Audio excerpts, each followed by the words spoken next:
So apparently, Dee Snider was on, I don't know if it was on That Metal Show or if it was just on Eddie Trunk's podcast. Report looks like it was just on Eddie Trunk's podcast. And he had gone on record saying that basically what Kiss is doing nowadays is insulting to the fans and insulting to former Kiss members. Just for people who really aren't quite aware, Kiss, after original guitarist Ace Frehley and original drummer Peter Criss left for the second time each, they decided they were going to keep playing in the makeup. They were going to continue doing their makeup thing, but they brought in guitarist Tommy Thayer, who used to be in a Kiss cover band many, many, many years ago, and Eric Singer on guitar. And Eric Singer, who was their drummer right around 1992 after the death of Eric Carr. Eric Singer, has history with the band, but they brought him back, and both Tommy Thayer and Eric Singer wear Ace Frehley and Peter Criss's Kiss makeup on stage, respectively. The big stink on this is that a lot of Kiss fans, and really myself included, really don't cotton to that idea. The main reason is it tramples and it insults the memory of Ace Frehley and Peter Criss as band members. Previously, when Peter Criss left the band, Eric Carr came in, he had his own makeup. And when Ace Frehley left the band and Vinnie Vincent came in, Vinnie Vincent had his own makeup. And so that was cool. Everyone kind of played on that. So Dee Snider goes and he makes the comments about the situation. I'm so glad you brought this up, okay? Because God, I'm Kiss album 1. Okay, Kiss in Times on my copy of the first Kiss. All right, I mean, I was there, and I don't understand how people could accept this. Tommy Thayer, I'm sorry, it's insulting. Not only did he play with a tribute band of Kiss, he's imitating Ace in his entire act. Is an Ace imitation. Now, mind you, Eric Singer looks like he's pissed off to have to wear the Peter Criss makeup. My theory is they forgave Kiss for "I Was Made for Loving You," and anything's acceptable after that. It was a disco song, people. It's not okay. It was never okay, and they're playing it live now. Unbelievable. They play "I Was Made for Loving You," a freaking disco song. They play "Shock Me" with Tommy Thayer dressed as Ace singing it. Oh, my God, that's disgraceful. Okay, and look, we can go on Kiss, but Kiss, I want to further break down the Kiss thing. When Kiss replaced Ace and Peter, and they brought in guys who had their own makeup and their own thing, that was acceptable. Me too. Agreed. That was awesome. Agreed. They were their own characters. Wait. So they got a guy that played in a Kiss cover band, and obviously he played the Ace Frehley role in the cover band. So Kiss gets this guy to replace him, and he's mimicking him, and somebody else got mad, and somebody gives a shit about that? Well, there's amongst fans, there is that little level of purity to it. It's not so much that you're just raping the concept, but it's more just you're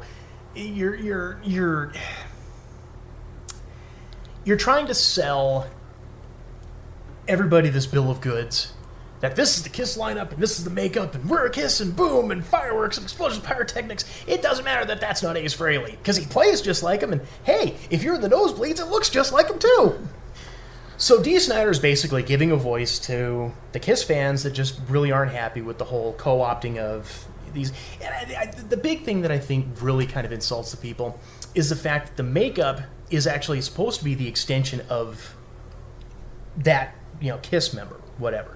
Ace Frehley became the Spaceman because that was the makeup he created. Peter Criss was the Catman because that was the makeup he created. So, on Chris Jericho's podcast is Jericho, or Jericho is podcast, whatever the hell he wants to call it. Chris Jericho has Paul Stanley on. And Paul Stanley replies with... Let me put it in the simplest terms.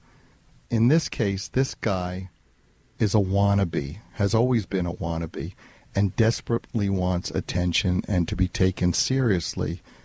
And that will never happen because he's obviously clueless to the fact that he and his whole band are a bunch of buffoons. So that's the response to D. Indeed.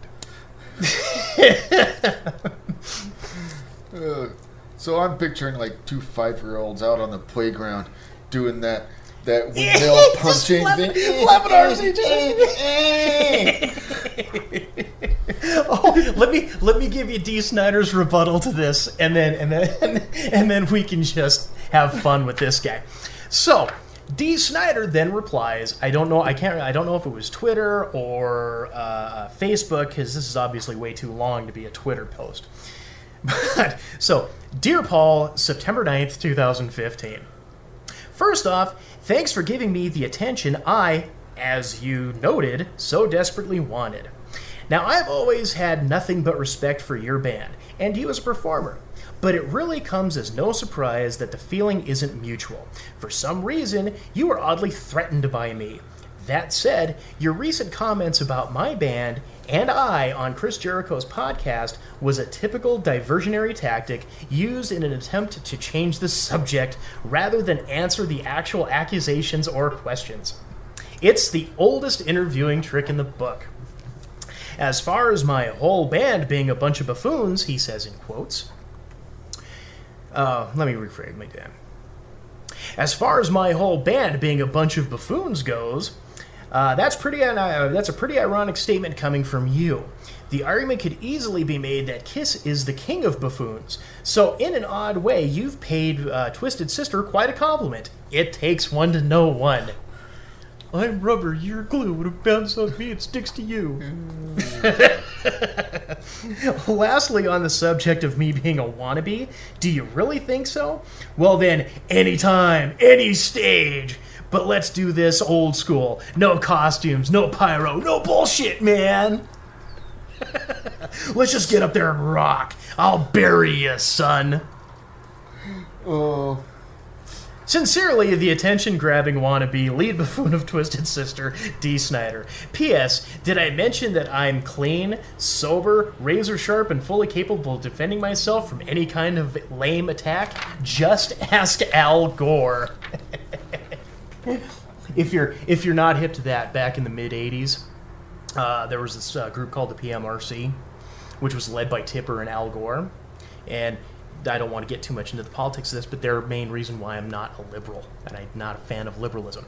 But they had what they called the Filthy 15, and it was 15 songs that needed to be banned. No, nobody can listen to this. It needs to be taken off the air. It needs to be taken off records. We can't have this material out there. It's offensive and it's brutal. And think of the children and all this bullshit, right? And so D. Snider was called up to the stand because one of his songs were on the Filthy 15. And these were songs like Suicide Solution by Ozzy Osbourne, Like a Virgin by Madonna was in this list of the Filthy 15, right? D. Snider comes in with his big, huge lion's mane of hair, the big, huge, puffy D. Snider Twisted Sister hair. And he comes in with his blue jeans and his denim vest with the frayed edges, and he gets up to the desk, and he pulls his speech out of his back pocket, written on notebook paper. And you hear the committee kind of snickering, like, oh, this guy can't defend himself. He opens up the paper, and he reads probably what I would say the most beautiful testimonial I've ever heard in my life. If there's one thing that I will credit D. Snider on, is that he is not a buffoon. He is damn intelligent. And he put them in their fucking place. As a result of the PMRC and Tipper and Al Gore, that's why we now have the parental advisory stickers on albums and records. And just as a side note for me, how successful was that? Yeah, I think anything that had the explicit lyric sticker, if you had that on your album, you were selling twice as many as any other album that was out there, man. So yeah, way to go, way to bring about that level of censorship, because we all know that I'm for censorship in every possible way, shape, and form. So at the end, you're seeing 5-year-old playground tussle. You know what I'm seeing? I'm seeing geriatric war. I'm seeing two guys coming up in their walkers and wheelchairs, flinging them to the side, and letting the applesauce spew. I mean, at the end of the day, I'm not going to call them wannabes. I'll call them has-beens. You know, Kiss hasn't put out any good original music since like 1992.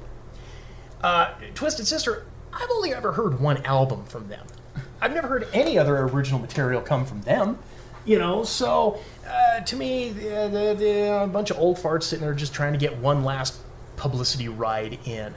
But what I find is, what I've always find funny is Paul Stanley's rebuttal in the doesn't bring to task, doesn't bring to point anything about Tommy Thayer, anything about Eric Singer. All he does is attack T. Snider, saying, "You're a big dummy. You should get the Fred GMG set for the award, asshole. Now I'm gonna go out and sing."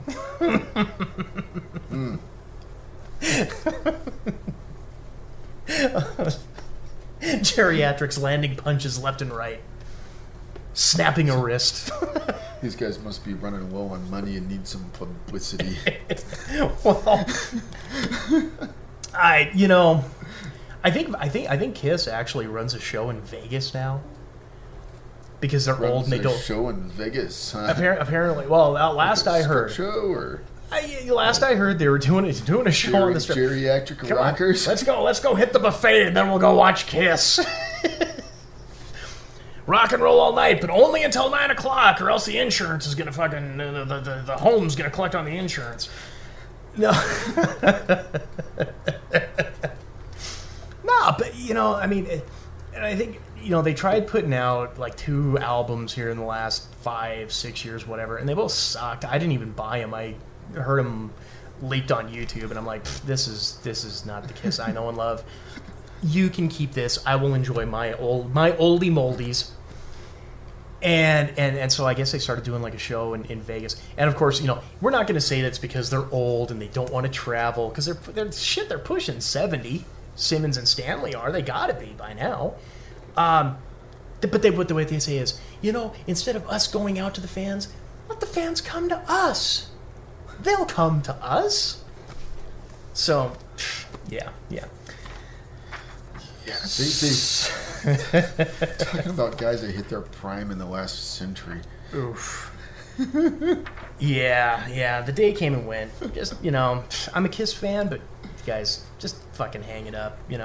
D. Snider's right. You guys are just insulting